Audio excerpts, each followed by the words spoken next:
আপনি চায়ের দোকানে গেছেন, চায়ের দোকানে গিয়ে আপনি একটা সিগারেট কিংবা বিড়ি ধরিয়েছেন।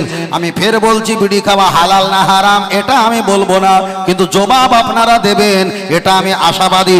আপনি চায়ের দোকানে বসে আপনি একটা সিগারেট কিংবা বিড়ি ধরিয়েছেন। এখন পাশে আমরা তিনজনা বসে আছি, আপনি বিড়ি ধরিয়েছেন। আপনার বিড়ি যখন দেখা যায় ধোঁয়া যখন ছাড়া শুরু হয়েছে, যারা বিড়ি খায় না ওই ধোঁয়া কি খুশবু লাগে না দুর্গন্ধ লাগে? দুর্গন্ধ লাগে, দম আটকে যায়। এবার বলেন আপনি বিড়িটা হাত দিয়ে ধরেন না পা দিয়ে? হাত দিয়ে ধরেন। তাহলে হাত দিয়ে বিড়ি ধরেছেন, ধোঁয়াটা ছাড়েন কোন দিয়ে? নাক দিয়ে। তো ওটা মাঝে সাঝে, কিন্তু বেশিরভাগ হয় জবান দিয়ে, মুখ দিয়ে ধোঁয়া ছাড়েন। তাহলে হাত দিয়ে বিড়িটা ধরলেন আর জবান দিয়ে ধোঁয়াটা ছাড়লেন। আপনার হাতের কারণে আর জবান থেকে ধোঁয়া ছাড়ার কারণে চায়ের দোকানে 4 জন বসেছিল নিরহা কাস্টমার, তোমার ধোঁয়ার অত্যাচারে 3 জন কাস্টমার ছাড় করে উঠে চলে গেছে। তাহলে হাতের কারণে জবানের কারণে নিরহ ব্যক্তিকে কষ্ট দিলে ওই ব্যক্তি তো ইমানদার। এবার আপনি বলেন বিড়ি খাওয়া হালাল না হারাম? বলে তো চলে হে বিড়ি খাওয়া মাকরুহ। আমি যদি এখানে পড়ি আমি 22টা হাদিস পড়তে পারি বিড়ি খাওয়ার এগেইনস্টে। 22টা হাদিস পড়তে শুধু বিড়ি খাওয়ার এগেইনস্টে। পৃথিবীর কেউ আর বলতে পারবে না যে বিড়ি খাওয়া মাকরুহ। বুঝলেন না? তার ভিতরে পড়া কোরআনের আয়াত পড়বে।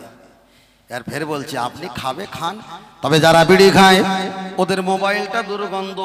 হুজুর ঠিক না বেটি? যারা বিড়ি খায় ওদের জামা দুর্গন্ধ।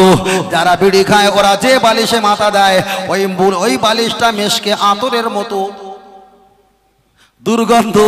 যারা বিড়ি খায় ওরা যে কামরা ঘুমায় ওই কামরা দরজা খুললে দুর্গন্ধ। যারা বিড়ি খায় ওদের বাইকের পিকআপ ধরলে দুর্গন্ধ। যারা বিড়ি খায় ওদের সাইকেলের হ্যান্ডেল ধরলে, কভার ধরলে ওটা দুর্গন্ধ। যারা বিড়ি খায় ওদের গা চেহারা থেকে দুর্গন্ধ হয়। চলেন একটা হাদিস পড়ি। রাসূল বলেছেন আত্তুহুরু শাতরুল ঈমান আকামা ক্বালা আলাইহিস সালাম, পরিষ্কার পরিচ্ছন্নতা যিনি থাকে উনি হলো ঈমানদার দাবি করা ব্যক্তি। যিনি দুর্গন্ধময় থাকে উনি ঈমানদার বলে দাবি করতে পারবে না। তাহলে বিড়ি খেলে হাত পা চেহারা দুর্গন্ধ হয়, বিড়ি খেলে বালিশ কাতা ঘর দেখা যায়, মোবাইল সাইকেলের কিংবা বাইকের স্ট্যান্ড হ্যান্ডেল দুর্গন্ধ হয়। রাসূল বলেছেন পাক পবিত্র থাকলে ওই ব্যক্তি ঈমানদার বলে দাবি করতে পারে, আর দুর্গন্ধ যিনি থাকে ঈমানদার বলে দাবি করতে পারে না। এবার বলেন বিড়ি খেলে যদি দুর্গন্ধ হয় এখন তিনি ঈমানদার দাবি করা কি তার পক্ষে সম্ভব? দুটো পড়িস তাই আমার পেট কনকন করতেছে, আর যদি 22টা পড়ি আমার ধরে রাখা যাবে না। দুটো হাদিস বলেছি, শুনে কিরাম মনে হচ্ছে যে ভালোর দিকে যাচ্ছে না খারাপের দিকে যাচ্ছে? এখনো 21-22টা আছে, তাই না? চলেন চলি আর একটা বলি, কমিয়ে দে একটু। নবী আমার একটা হাদিস শরীফে বললেন কুল্লু মুস্কিরিন হারামুন, কুল্লু যার ব্যাখ্যা হলো বহুবচন, কুল্লু মুস্কিরিন হারামুন, নেশাদ্রব্য জিনিসটা এগুলো আপনারা খাবেন না, নেশাদ্রব্য জিনিস এগুলো হলো হারাম। আমরাও মাঝে মধ্যে খেয়ে ফেলি, আল্লাহ আমাদেরকে ক্ষমা করেন, বলেন আমিন। তবে আমাদের ছেলেরা একটু খায় হরিকতি, আমলকি, গয়ড়া, হাত দিয়ে গুন, আঙুলটা গুন গুন করা হয়, ভুল হলি বকবো। হরিকতি, আমলকি, বয়রা, অর্জুন, কালমেঘ, রজনী, বিমাল, তুলসী, শেখর, শান্তি, মোসাবির, দিলবার, রাকেশ খৈনি, রাজা খৈনি, কাটা খৈনি, কলকাতা, ফুটপাতরে, শিয়ালদায়, কোষা খৈনি। তাহলে এতগুলো যারা খায় আপনি বলেন তাদের গাল সুগন্ধ না দুর্গন্ধ? চলেন দুর্গন্ধ। আর একটা ব্যাখ্যা করা যাক। আমি আপনাকে বোঝাতে চেয়েছি আপনি সুগন্ধ দুর্গন্ধ বিবেচনা করে দিয়েছেন। ওই প্যাকেটের গায়ে লেখা আছে এটা হলো ক্যান্সার হতে পারে, ক্যান্সার হতে পারে। চলেন কোরআনের আয়াত পড়া যাক। আল্লাহর কোরআন জানিয়ে দিয়েছে অমাইয়াকফুর বিল ঈমান, যারা জেনে শুনে যারা ঈমানের প্রতি, বিশ্বাসের প্রতি যারা অবহেলা করে, যারা জানে যে এটা ক্যান্সার হবে, কোম্পানি লিখে দিয়েছে, জেনে শুনে যারা অবহেলা করে ফাকাদ হাবিতা আমালুহু, তার সব ঈমান আমলগুলো ওহুয়া ফিল আখিরাতি, পরকালে মিনাল খাসিরিন, আমার আল্লাহ টান মেরে ফেলে দেবে। ও বাপজিরা, তাহলে কোম্পানি লিখে দিয়েছে বিড়ি সিগারেট, আর দেখা যায় হরিকতি, আমলকি, বয়রা, অর্জুন, কালমেঘ, রজনী, বিমাল, তুলসী, শেখর, শান্তি, মোসাবি, দিলবার, রাকেশ খৈনি, রাজা খৈনি, কোটা খৈনি, এমন করে এগুলো হলো হলো ক্যান্সার হবার লক্ষণ। জানার পরেও যদি কোনো ব্যক্তি খায়, কোরআন বলেছে তার ঈমান আমল হাসরের ময়দানে আমি আল্লাহ টেনে টান মেরে ফেলে দেবো। এবার বলেন এগুলো খাওয়া জায়েজ হবে কি না হবে? আপনার সুপ্রিম কোর্টে আপনি নিজেই বিচার করেন। আল্লাহ, মনে হচ্ছে অজ একটু ঘুরিয়ে দেয়, তাই না? অজ একটু ঘুরিয়ে দেয়। বড় ভাইরা পিছনে কিছু বলে না, সেই পিছনে যারা বসে আছে। আর ওখান থেকে বাচ্চারা অত ওঠানামা করছে কেন? ওই ফেরিঘাট নাকি ওটা? হ্যাঁ, ওটা কি ফেরিঘাট? আমি অজনসিয়াত করব, হয় বসো আর না হয় যাও। আমার যা টাকা দেবে, কিছু নেওয়া হয়ে গেছে, কিছু বাকি আছে, সেকেন্ডে কাটা অটোমেটিক করতেছে। ভাই তেল মাখানোর সময় নেই, অত তেল মাখানোর সময় নেই, তেলের দাম খুব বেশি, বোঝেন না? হ্যাঁ, বলেন তিনি সবচাইতে দুটো ফল, একটা হলো তরমুজ আর একটা হলো কাঁঠাল। সবচাইতে ভালো ফল বইতে লেখা আছে, কোন ফলটা ভালো বলেন তিনি? এখন ইতিহাসের খাতায়, খেতে ভালো এটা বলছি না, ইতিহাসের খাতায় কাঁঠালের মর্যাদা বেশি না তরমুজের মর্যাদা বেশি? কাঁঠাল। কেন বলেন তিনি? আটা আছে। কেন আটা আছে? কাঁঠাল খেতে গেলে হাতে তেল লাগাতে হয়, কথা ঠিক না বেটি? কিন্তু তরমুজ খেতে গেলে হাতে, তাহলে যে জিনিসের তেল বেশি সেই জিনিসের মর্যাদা বেশি। তাই ওই জন্য বলেছি আমি তেলের ব্যবসা করব না, আমি তেলের ব্যবসা করব না, কিন্তু উপরে দেখাবো সবুজ রং, ভিতরে দেখাবো লাল রং। হয়তো কথাটা বলবো কর্কশি কষা, আমার কথায় কোনো রসকস কিছু থাকবে না, উপরে একটা রং দেখাবো, কিন্তু যতটুকু বলবো ততটুকু আপনার কল্যাণ আর মাগফিরাতের জন্যই বলবো। বলো সুবহানাল্লাহ, বুঝলেন না? আল্লাহ আকবার। ও আমার বাতিরা, চলে না গিয়ে যাবে যে লক্ষ্য করে দেখা যায় আমি আপনার কাছে বোঝাতে বোঝাতে বলতে বলতে অনেকটা বিষয় বলে ফেলেছি। তবে একটু ঘড়ির কাঁটা দেখি ভাই, কত দূর গেছিস? একটা পাট্টা বাদ দেয় না, যারা বিড়ি খোরা সারা বাড়িকে যাবে, হুজুরার ওয়াজ খুঁজে পায় না, ওর বলে লাভ নেই ভাই, ওরা ফোন টোন করে কালকে রাজার উল্টো পাল্টা বলবে। চলেন আমি আপনার কাছে বোঝাতে চেয়েছি, তাহলে বিড়ি খাওয়ার বিষয়টা আমি রেখে দিলাম দাদাজি। তবে ছোট করে আর একটা বলে যায়, কেরাম রাগ হচ্ছে, একটু ছোট করে না বললে আর হয় না। তবে শোনেন, হাদিস শরীফে এসেছে তোমরা কাঁচা পেঁয়াজ খেয়ে, কাঁচা মূলা খেয়ে, কাঁচা গাজর খেয়ে, কাঁচা তোমরা দেখা যায় পেঁয়াজ খেয়ে, মূলা খেয়ে, গাজর খেয়ে, এগুলো খেয়ে মসজিদে তোমরা প্রবেশ করবে। তার কারণ কাঁচা পেঁয়াজে দুর্গন্ধ, কাঁচা মূলায় দুর্গন্ধ, কাঁচা দেখা যায় গাজরে দুর্গন্ধ, এগুলোকে মসজিদে আসা নিষেধ করা হয়েছে। এবার আপনি বিড়ি খাও, বিড়ি খাও, বিড়ি খাওয়ার পরে আসরের আজান দিয়েছে, আপনি কুল্লি করেছেন, কুল্লি করার পরে আপনি যখন নামাজে দাঁড়িয়েছেন, আপনার একটা হাই উঠেছে, হাই যদি ওঠে মশলা হলো আপনি ডান হাতটা আগিয়ে দাও, আর বসে যদি হাই ওঠে বাম হাতটা গালটা ঢেকা দাও। আপনি বলেন আপনি তো 3 মিনিট আগে বিড়ি হদ্দ খাওয়া খেয়েছেন, গাল যদি ঢেকা দেওয়া হয় ও দুর্গন্ধ কি আর ঢাকা সম্ভব?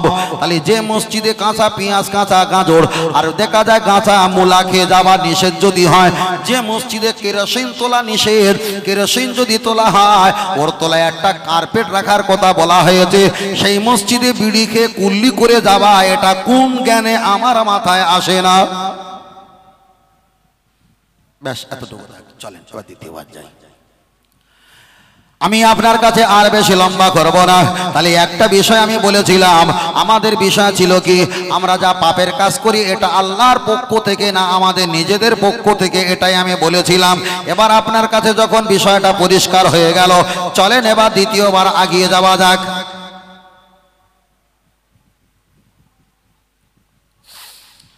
ও আমার জামান যুবকেরা, লক্ষ্য করে দেখা যায়, ফের আমি আপনাকে বোঝাতে চেয়েছি, এখানে ছেলেরা বসে আছেন, ছোট ছোট মাসুম বাচ্চারা আছে, পর্দার আড়ালে আমার মায়েরা, চাচিরা, আম্মা জানেরা আছে, কিন্তু এখানে যারা আমরা বসে আছি দেখা যায় 10% ভিতরে 80% আমরা মার্ডারকারী আর হত্যাকারী। 10% ভিতরে আমরা 80% দেখা যায় মার্ডারকারী আর হত্যাকারী। এ বিশ্বাস কি আমাদের হয় না? হয় না? যারা বুঝতে পারেন তাহলে হুজুর কি ভুল বকতে নাকি গভীর রাতে ওঠে? ভুল ভাই বকিনি ভাই, ভুল যেদিন বকবো সেদিন মাইকে কথা বলা বন্ধ করবো। তাহলে এবার আমি আপনাকে বোঝাতে চেয়েছি, লক্ষ্য করে দেখা যায় এখানে যারা আমরা বসে আছি, আমরা যদি 10% মানুষ থাকি, তার ভিতরে যারা বিবাহ শাদী করেছি আমরা 8% মার্ডারকারী আর হত্যাকারী, মার্ডারকারী আর হত্যাকারী। প্রসঙ্গটা বললে পরে আপনার চোখটা কপালে উঠবে। তাহলে আমরা কি অপরাধ করেছি? চলেন ছোট করে ব্যাখ্যা শুরু করা যাক। আমার দিকে কর্ণপাত করেন। লক্ষ্য করে দেখা যায় আমাদের এলাকায় নার্সিংহোম আছে, আমাদের এলাকায় ডক্টরখানা আছে, আমাদের এলাকায় হসপিটাল আছে।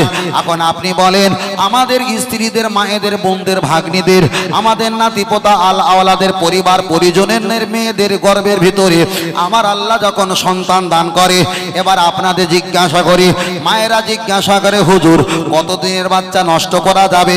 আমার গর্ভে বাচ্চা এসেছে 4 মাস, আমি নষ্ট করে দিয়েছি একটা কৃমির বড়ি খেয়ে, বাচ্চাটা ধূলিসাৎ হয়ে গেছে, হুজুর এতে কি গোনা হবে? আবার একজন বললেন হুজুর আমি দেখা যায় 6 মাসের বাচ্চা পেট কেটে পোল্ট্রি মুরগির মতো আমি কেটে কেটে ডাক্তারবাবুকে দিয়ে বার করেছি, এতে কি আমার গোনা হবে? আবার অনেকে বলবে হুজুর আমি তো অপারেশন হয়েছি, নাড়িটা নিয়ে ডাক্তারবাবু মুড়ে দিয়ে লাস্টিক জড়িয়ে দিয়েছে, এখন অপারেশন হয়েছে, এতে কি আমার গোনা হবে?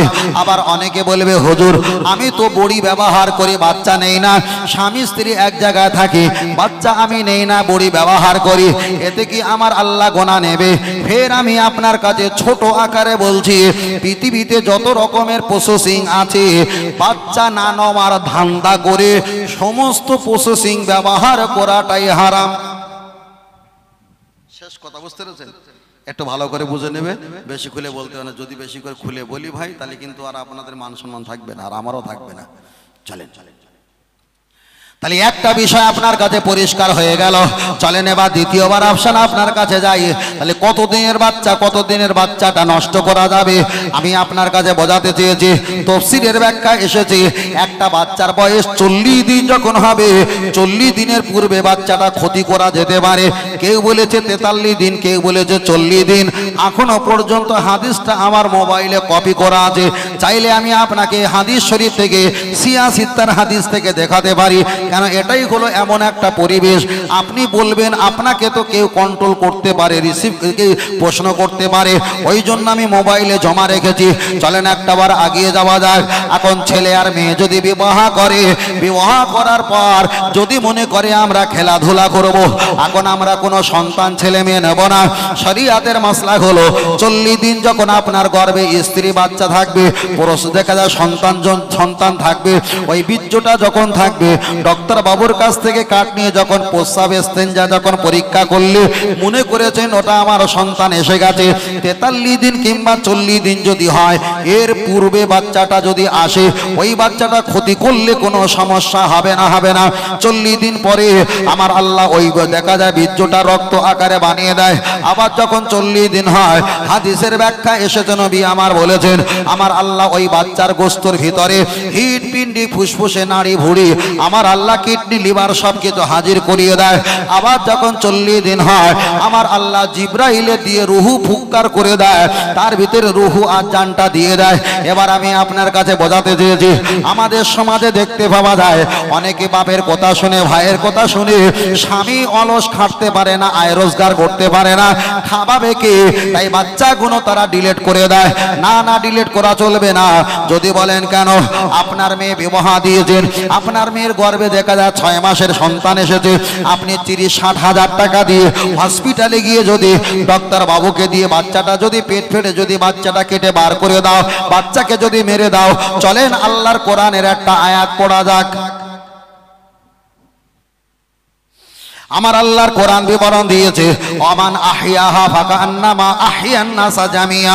পৃথিবীর জমিনে হিন্দু, খ্রিস্টান, জৈন, পারসি, শিবরি, সাই, গুজরাটি, মারাঠি, কুচবিহারি, বিহারি, বাঙালি, তাম পৃথিবীর জমিনে যত মানুষ আছে, প্রতিটা মানুষকে ধরে ধরে কুপিয়ে কুপিয়ে হত্যা আর মার্ডার করলে দেখা যায় পৃথিবীতে যত মানুষ আছে, প্রতিটা মানুষকে মরণের হাত থেকে যদি তুমি বাঁচাতে পারো, শ্রম দিয়ে, অর্থ দিয়ে, টাকা দিয়ে, দিমাগ বুদ্ধি দিয়ে সহযোগিতা করে মরণের হাত থেকে যদি একজনকে যদি বাঁচাতে পারো, তাম পৃথিবীতে হিন্দু খ্রিস্টান জৈন পারাসি সিবরি সাই গুজরাটি মারাঠি কুচবিহারি বিহারি বাঙালি তাম পৃথিবীতে যত কোটি কোটি কোটি কোটি মানুষ আছে, একজনকে মরণের হাত থেকে বাঁচালে প্রতিটা মানুষকে বাঁচানোর সওয়াব নামায় আমালে দান করে দেবে। পরেরটা বলি, পরে আল্লাহর কোরআন জবাব দিয়ে বললেন ফাকা আন্নামা কতালান নাসা জামিয়া।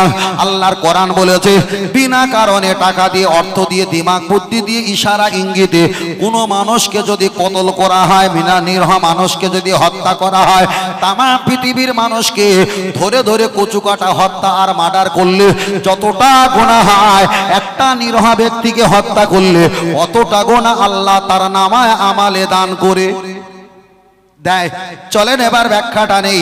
তাহলে আপনার মেয়ের গর্ভে সন্তান এসেছে, 6 মাসের বাচ্চা, আপনি শ্বশুর হয়েছেন, আপনি বাপ হয়েছেন, আপনি বোনা হয়েছেন, আপনি মনে করছেন হামসে বাড়া কই নেই হে, আপনার মেয়ে আপনার ভাগ্নির জন্য 60,000 টাকা আপনি ফোন পে করে দিয়ে আপনার স্ত্রী কিংবা ভাগ্নির গর্ভটা ফেড়ে বাচ্চাটা কেটে কেটে পোল্ট্রি মুরগির মতো প্লেটে রেখেছে। আল্লাহর কোরআন বলেছে ফাকান্নামা কাতালনা সাজামিয়া, একটা নিরহ মানুষকে টাকা দিয়ে, শ্রম দিয়ে, বুদ্ধি দিয়ে, সহযোগিতা দিয়ে মার্ডার করলে যতটা গুনাহ হয়, পৃথিবীর মানুষকে মার্ডার করলে অতটা গুনাহ হয়। তাহলে যারা মেয়ের সুখের জন্য, জামাইয়ের সুখের জন্য নিরহ বাচ্চাকে যারা মার্ডার করে, হত্যা করে, যারা অপারেশন করে কেটে বাদ দেয়, এরা তো হলো মার্ডারকারীর আসামি। তাহলে 3 মিনিটের কোথার আগে পিছিয়ে যাও, আমরা এখানে 10% মানুষ থাকলে 8% এমনও মার্ডারকারীর সঙ্গে যুক্ত আছি না নাই? এবছরে হয়তো নেই, আগের বছরে ছিল, আগের বছরে 4 বছর আগে ছিল কি হুজুর, এরকম হতে পারে তো?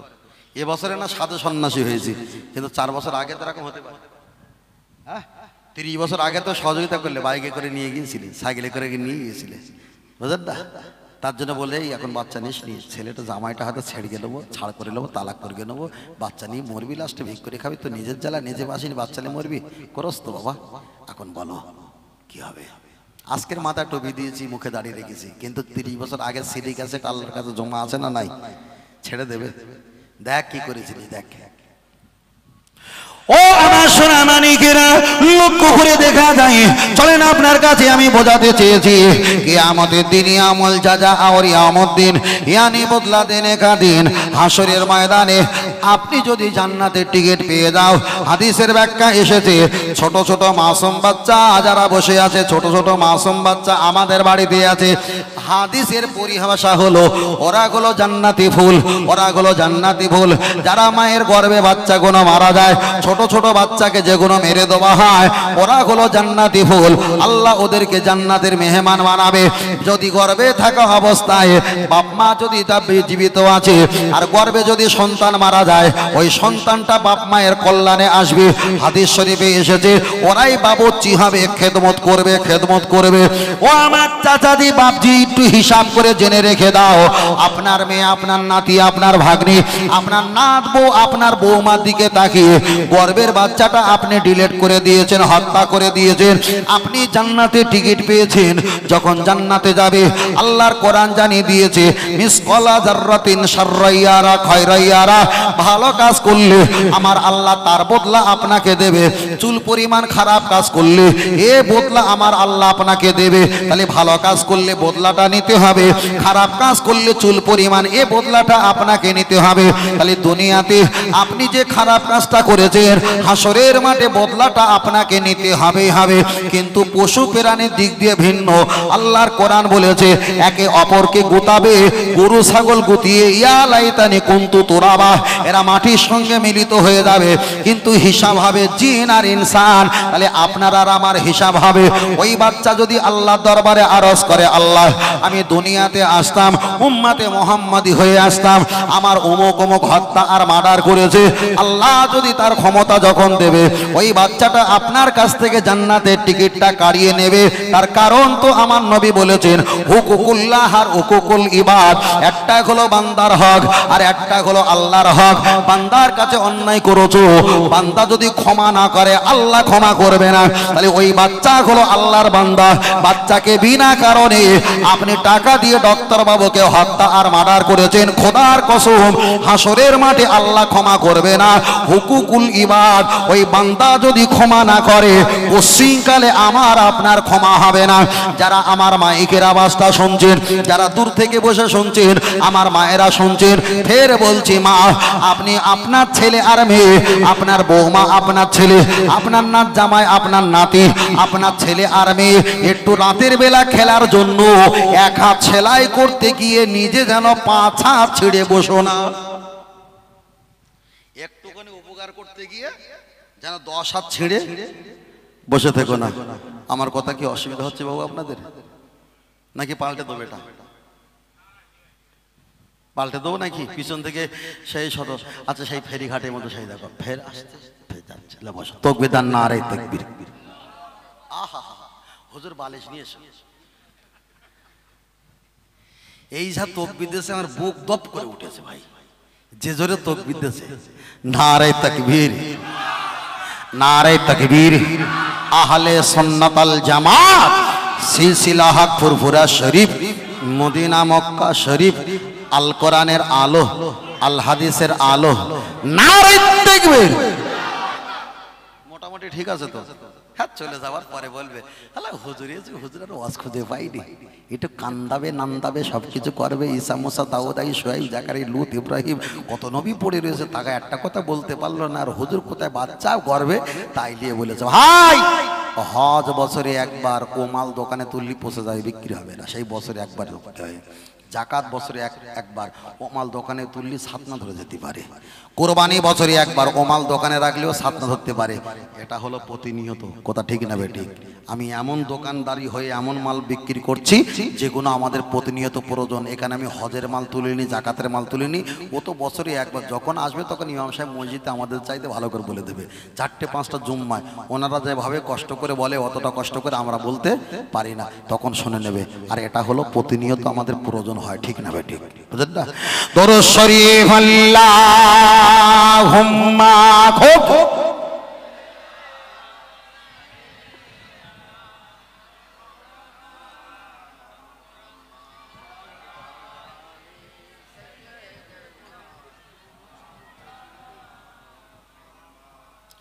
আরো জোরে আল্লাহুম্মা, পিছন থেকে জোরে পড়ো।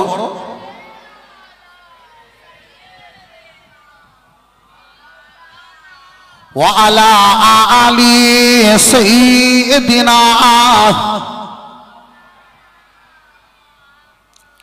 ওই মায়েরা তরকা রান্না করে আর কি ধনিয়া পাতা ছিটে দেয় না?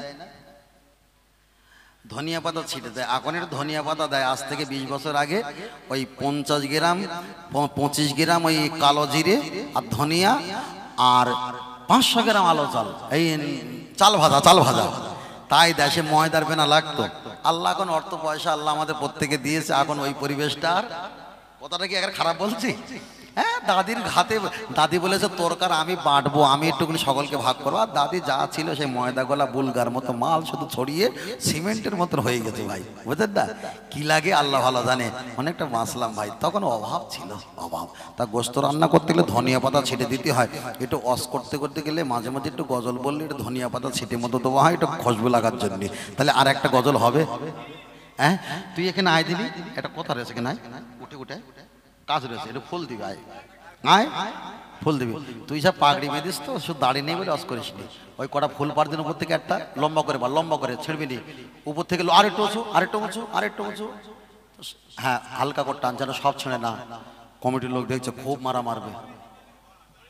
বা ঠিক আছে ঠিক আছে, আরেকটা ছেড়ে। ব্যাস, এবার সুন্দর হয়েছে। একদম চুপ করে গিয়ে বস, 5 কান করবি নি। ফুল দিয়েছি। হ্যাঁ, আমার দাদুর সঙ্গে যদি বলি দাদু প্রেম করো, বলে সেই কি আর আছে, সব তো সাদা হয়ে গেছে।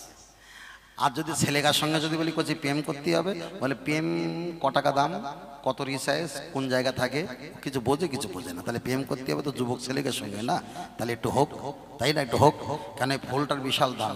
এই ফুলে কেতনা ছেলে আর কেতনা মেয়ে মুঝেছে, তার নেই ঠিক লিয়ে না লিয়েছে, ডাস্টবিনে ফেলেছে। এই ফুলিয়ে বহুত মানুষ মুঝেছে, বহুত মানুষ মুঝেছে, বুঝলেন? হ্যাঁ, আমার দাদিরে জিজ্ঞেস করলাম, আমার দাদিমা মারা গেছে, জিজ্ঞেস দাদিমা যখন বিয়ে হয়েছিল তখন এরকম ফুল দিয়ে আই লাভ ইউ বলেছিলে? বলে দূর পোড়া কপাল, ওরম বলিসনি। আমার 7 বছরে বিয়ে হয়েছিল, কোনটা আমার মদ্দা লোক আমার 9 বছর পরে চিনেছি। হ্যাঁ হবে। তারপরে আমার দাদি বলতেন, আপনারা ভালো বলতে পারবেন, বললো তোমার দাদু ওই ওই পুরনো দরজা থেকে আসে আর আমি নতুন দরজাতে পালাই, আমার ধরে। আমি বলি ও মদ্দা লোক আমার কেন ধরবে, আমি চিল্লাই। তার মানে কি কিছু বুঝতো। আর এখনকার মেয়েরা ওটা এখন বলবো না, অনেক রাখা হয়ে গেছে, ওটা বলবো। কোনটা বলবো মানে কম্বল ছেড়ে ফাঁকা হয়ে যাচ্ছে, ওখান তোলা শেষ হয়। বললো ইয়া রাসূলুল্লাহ, সবাই বললো ইয়া রাসূলুল্লাহ ইয়া হাবিবাল্লাহ। আওয়াজ তোলো, আওয়াজ তোলো, আওয়াজ তোলো, আওয়াজ তোলো। বললো ইয়া রাসূলুল্লাহ ইয়া হাবিবাল্লাহ। আর জোরে জোরে জোরে জোরে ইয়া রাসূলুল্লাহ। গোলাপ নীলম গাধা নীলম নীলম রজনী গন্ধা, মনের সুখে মালা গেঁথেছি সকাল থেকে সন্ধ্যা। বলো সুবহানাল্লাহ। আর একটু জোরে হবে, আর একটু জোরে হবে না?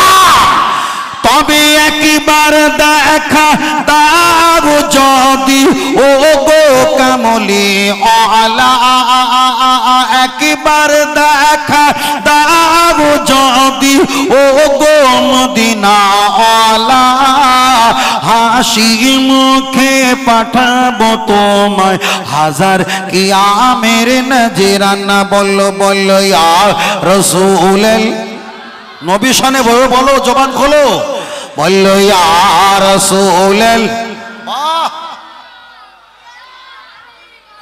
হলুদ ফুলকে পছন্দ করি তুমি রংটি কোথায় পেলে, মায়ার নবীজির নূরানি চেহারা হলুদ ছিল বলে।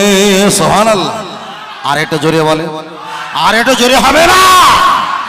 সবুজ রঙকে পছন্দ করি তুমি রংটি কোথায় পেলে, জান্নাতি হুরে নারীর পোশাক সবুজ থাকবে বলে। তাই হলুদ সবুজের দোকান থেকে তুলে গেঁথেছি মালা, সুযোগ পেলে দাঁড়িয়ে পাঠাবো হাজার কিয়ামের নজরানা।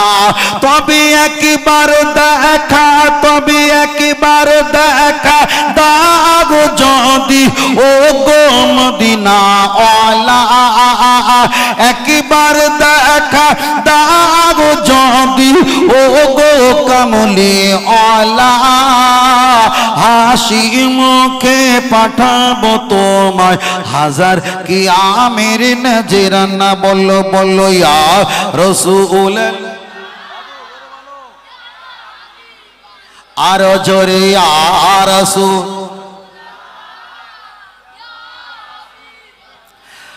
লাল ফুলকে পছন্দ করি তুমি রংটি কোথায় পেলে, ওহদ ময়দানে নবীজি রক্ত লাল ছিল বলে। আর একটু জোরে হবে না? আর একটু জোরে হবে না? সাদা ফুলকে পছন্দ করি তুমি রংটি কোথায় পেলে, নূর নবীজির নূরানি দাঁত সাদা ছিল বলে। তাই হলুদ লালের সাদা সবুজের দোকান থেকে তুলে গেঁথেছি মালা, সুযোগ পেলে দাঁড়িয়ে পাঠাবো হাজার কিয়ামের নজরানা। তবে একবার দেখা দাও যদি ও গো কামলি ওয়ালা, একবার দেখা দাও গো যদি ও গো মদিনা ওয়ালা হাসি মুখে পাঠাবো তোমায় হাজার কিয়ামের নজরানা বলো বলো ইয়া রাসূলেল বাহ জোরে বলো না বলো ইয়া রাসূলেল আরো জোরে ইয়া রাসূলেল নারে দেখবে তাকবীর হয় না তাকবীর হয় না তাকবীর না দিলে ভাই হয় এমনি তো আমরা রসুন খাই ঠিক না ভাই ঠিক রসুন খাই না রসুন খাই আমাদের বাড়িতে গোশত তরকা রান্না করা জেলার সাহেব খাক তার 14 গোষ্ঠীর নাম ভুলে যাবে আর কলকাতায় ফ্যান মার্কা গোশত তরকা রান্না করে ভিডিও করে দিচ্ছে বহুত আচ্ছা লাগতা है ওর চাইতে আমরা যে হাত ধুয়ে দিই ও ঝোল ওর চাইতে ভালো লাগে কথা ঠিক না বেটি তার মানে ওদের পেটে রসুনের দানা পর্যন্ত পৌঁছান আর খেয়ে বলতে বহুত আচ্ছা লাগতা है বুঝলেন না আচ্ছা লাগতা है তাহলে খাস কি বুঝলেন না ফের বলছি আমাদের যারা বিয়ে শাদী করেছেন ছেলেরা একটু ছেলে কচি কাঁচা একটু বেশি নাও হ্যাঁ কচি কাঁচা বেশি নয় খারাপ বলছি না ছেলে বাপের পাশে ছেলে আছে মায়ের পাশে মেয়ে আছে ভাষাটা আমি খারাপ বলছি না লজিকটা ভালো করে বুঝবে ছেলে মেয়ে একটু বেশি নেওয়ার চেষ্টা করবে তার কারণ আপনারা যদি 5টা 7টা ছেলে হয় বাগনানের ব্রিজের কাছে একটা ছেলে ঘর বাঁধলো আপনাদের রায়তলার ওই সাইডে ওখানে 2টো ছেলে ঘর বাঁধলো আপনাদের এখান থেকে 3 কিলোমিটার দূরে আর একটা ছেলে ঘর বাঁধলো এই পশ্চিম পাড়ার দিকে আর একটা ছেলে ঘর বাঁধলো আপনি যেদিকে যাবেন আমাদের সম্পত্তি গাছ রোপণ করা আছে ঠিক না ভাই ঠিক রোপণ করা আছে আজকে আমরা এইভাবে সেটিং করতে পারিনি বলে আমরা মাঝখানে পড়েছি আর অন্য দলেরা চারিদিকে গোল করে কথা বলতে পারিনি ঘিরে ফেলেছে বারবার করে বলছি সন্তান বেশি নাও ছেলে বেশি নাও ওরা বলেছে একটা করে সন্তান নিলে 6 লক্ষ টাকা করে পাবে বিজ্ঞাপন দিয়েছিল না আরে গুগল তার প্রমাণ আছে চাইলে দেখিয়ে দিতে পারি একটা করে সন্তান নিলে 6 লক্ষ টাকা পাবে আমার নবী মুহাম্মদ সাল্লাল্লাহু আলাইহি ওয়াসাল্লাম বলেছে আমি 6 লক্ষ টাকা দিতে পারবো না আমি Aadhaar card BPL card PAN card দিতে পারবো না আমি অন্তর্ধার কার্ড দিতে পারবো না খাদ্য সুরক্ষা দিতে পারবো না আমি তোমাদের দেখা যায় অন্য কোনো শ্রীভঙ্গ আমি কিছু দিতে পারবো না তবে হাসরের মাঠে ময়দানে আমি বলবো আল্লাহকে আল্লাহ আমি দাড়ি রেখেছি ওরা দাড়ি রেখেছে আমি নামাজ পড়েছি ওরা নামাজ পড়েছে আমি কেঁদেছি ওরা কেঁদেছে আমি কাবা তওয়াফ করেছি ওরা কাবা তওয়াফ করেছে আমি আল্লাহ আপনাকে ডেকেছি আমার উম্মত আপনাকে ডেকেছে আমি সন্তান নিতে বলেছি ওরা সন্তান নিয়েছে আমার উম্মত একটা নয় দুটো নয় হাজারটা নয় অল্প নয় যত যা আছে আমার সবই উম্মত আমার নবী বলবে ওই দিন যত উম্মত হবে তত আল্লাহর কাছে আমি গর্বিত হব বলুন সুবহানাল্লাহ আনা আউয়ালু শাফিন ওই দিন আমি প্রথম তোমাদের সুপারিশ করে দয়ার জান্নাতে নিয়ে যাব বলুন সুবহানাল্লাহ আনা সাইয়্যিদু ওয়ালদি আদম ইয়াউমাল কিয়ামা দুনিয়ার যারা নেতা মাতব্বর ছিল তারা হয়ে যাবে ওই দিন জিরো আমি মুহাম্মদ সাল্লাল্লাহু আলাইহি ওয়াসাল্লাম আমাকে আমার উম্মতকে যারা জিরো করেছিল ওই দিন হবে হিরো আমি মুহাম্মদ সাল্লাল্লাহু আলাইহি ওয়াসাল্লাম লিডার মাতব্বর হয়ে যাব যারা মান আতানি যারা আমাকে মেনেছিল ফাকাদ আতাল্লাহ তারা আল্লাহকে মেনেছে আমি লিডার মাতব্বর হয়ে আল্লাহর দয়া জান্নাত নসিব করে দেব আরেকটু জোরে হবে না নারে দেখবেন চলে আল্লাহু আকবার আল্লাহ মাশাআল্লাহ আর 2-5 মিনিট 7 মিনিট আছে অসুবিধা নেই ভাই আসলে ছাড়তে হবে তাই না আল্লাহ না তুই বাড়ি কতটা গোশ নিয়েছিস সত্যি কথা বল আমি যেখানে জলসা ছিলাম রানিয়াটা ওখানে একজন হুজুর চালিয়ে যাও 3 ঘন্টা 4 ঘন্টা চালাও আরে নিশ্চয় তোর বাড়ি কারেন্ট নেই ঘুম হবে না তুই এখানে বসে বসে কাটাবি তোর ধারণাই বুঝতে পেরেছি হ্যাঁ আর খবর লেগেছিল হুজুর হ্যাঁ ও গাড়ির কারেন্টের তার কেটে দিয়ে গেছে ওর বাড়ি কারেন্ট নেই ধার করে নিয়ে কারেন্ট চালাচ্ছে তাহলে একদম আমি বলে আমি কি এখন অলি হতে পারিনি ডাইরেক্ট কেরামতে শুরু কথা বলতেন না বসে